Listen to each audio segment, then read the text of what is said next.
Hello and welcome to our channel the complete funda समस्त को स्वागत करछे आम चैनल को देखिपारे आपण मानकर प्राथमिक शिक्षक महासंघर सभापति जे रहिले लामलाल पटेल ता सहित सरोज प्रधान जे रहिले आपण मानकर मुख्य सचेतक जे कि आपण मानकर 60 दिनर जो गण आंदोलन होता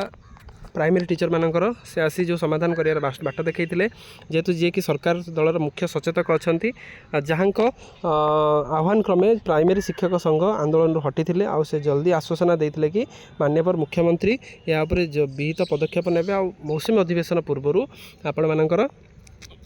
4200 ग्रेड पे और 6+6 इंक्रीमेंट जोटा टीचर मैंने दाबी करके बसुँच से निज यूनिट देखईदे जोटि कि राजरास्तार से जिन आलोचना होता तो चलो देखा प्राइमरी शिक्षक संघर जो सभापति सरोज कुमार प्रधान गोटे गुरुत्वपूर्ण आलोचना होता जो आलोचन कौन आलोचना ही देखा और रिजल्ट कौन अच्छी देखा केबे आपंकर घोषणा हम से देखा वीडियो को स्टार्ट करने पूर्व समस्त बहु मात्रा वीडियो शेयर करेंगे चैनल को नुआ आसले चैनल को सब्सक्राइब करेंगे देखो प्राथमिक शिक्षक संघ जो मैंने जो कार्यकर्ता थे पूर्व से आंदोलन करते डिसेम्बर मस बेलू जो थी कि मुख्य दाबी था कि 4200 ग्रेड पे 35,400 हिसाब से दरमा ता सहित 6+6 6टा नेशनल इंक्रीमेंट जोटा आमर से प्रदान करवा जो नेशनल इंक्रीमेंट पाई माननीय मुख्यमंत्री बाबू सिंह जी थे विधायक अच्छा जी एवं कहते कि 7 दिन भितर आम सरकार आपण समस्या को समाधान करिवो आउ शिक्षक माने कौन राजरास्तार बसबे ना आम सरकार आसी जेणु आपण मैंने निश्चिंत जातु घर को तो सही विश्वास प्राइमरी शिक्षक संघ आसिले किंतु 7 दिन जाकि 70 दिन होगला तापर पुणी प्राथमिक शिक्षक संघ से जिनस को जो न पाइले जो से जो आश्वासना देते आश्वासना मिछ बोली प्रमाणित है से आसी राजधानी में जिते पर्यंत माननीय मुख्यमंत्री किंबा गणशिक्षा मंत्री कौन भी सरकार तरफ जो प्रतिश्रुति लिखित आकार न दिज्व से पर्यंत से आंदोलन कर बसिले जोटा कि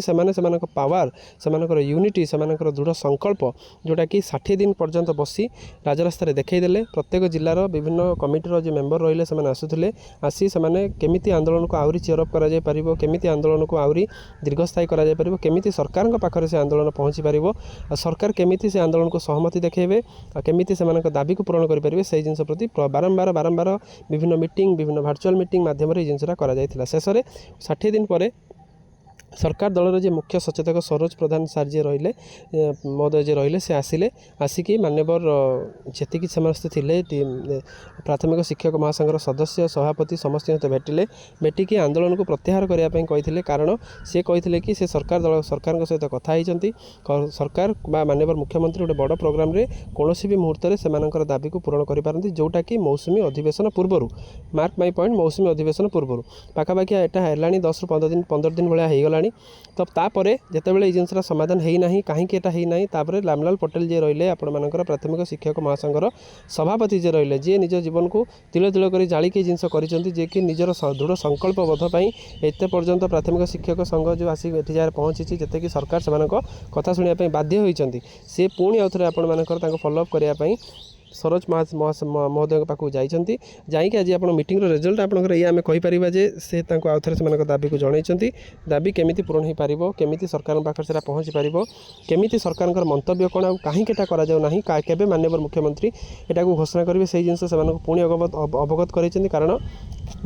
तांकरी कथा द्वारा ही से जिन समाधान होता कथा द्वारा ही आंदोलन प्राथमिक शिक्षक संघ उठी तेणु तांकरी माध्यम ये जिनसा को समाधान करने से आउ थे से पहुँची हजार हजार आम कह लक्ष लक्ष प्राथमिक शिक्षक संघ प्राथमिक शिक्षक मानी से जा पहुँची आशा करवा जो आंदोलन से जो मीटिंगटा बहुत आप सफल होगापी गले तो आशा करवा खूब कम दिन भितर माननीय मुख्यमंत्री कौन भी मुहूर्त में आपण दाबीटा को आपण जो जेन्युइननेस दाबीटा को कौन मुहूर्त डिक्लारेसन करके आगू बजेट कैबिनेट मीटिंग अच्छी 1 जुलाई तेणु जेहेतु आपंकर अच्छी आशा रखा मे भी कैबिनेट मीटिंग हो कि आपंकर कौन बड़ अनाउंसमेंट अनुसार आपंकर जो 4200 ग्रेड पे 6+6 इंक्रीमेंट जोटा रहा सेटा को समाधान करेंगे तेणु यहाँ गोटे गुरुत्वपूर्ण अपडेट तो प्राइमरी पर्सपेक्टिव तेणु समस्त बहु मात्रा वीडियो शेयर करेंगे चैनल को नुआ आसले चैनल को सब्सक्राइब करेंगे जहाँद्वारा कि वीडियो नेक्स्ट अपडेट आप बाहर पहुँच पारे थैंक यू देखा नेक्स्ट वीडियो।